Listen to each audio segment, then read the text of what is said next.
chu chẳng về chung lắm ram kapalai mangai der khovel kona antaman beng cheng lea van kona kong atagin kapen han theina turin setanin khovel ro puina minen tirthi van lamri shathinem van til te mutinem hetule hutu te chu alhimin alom thi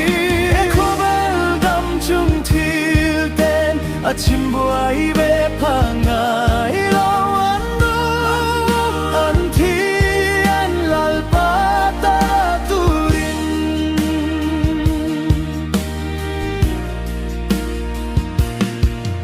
van lam ri khe tu te chu an pon lam chak lo ma se an lom na le an hlim na tui na kang ve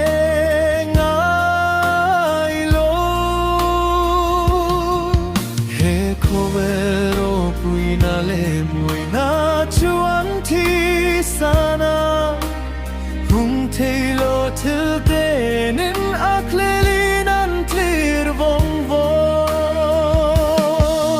van lam ri shetinem van til te mung tinem hetule hu tu te chu an himin an lom ti khovel dam chung til ten hachim buai be phak ngai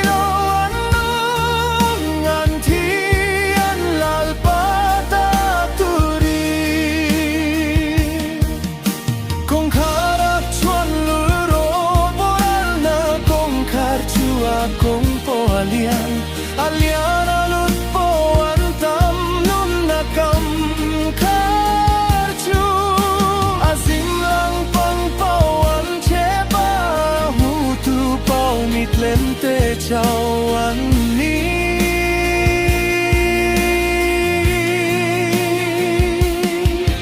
van lam ri je ti nem van til te muti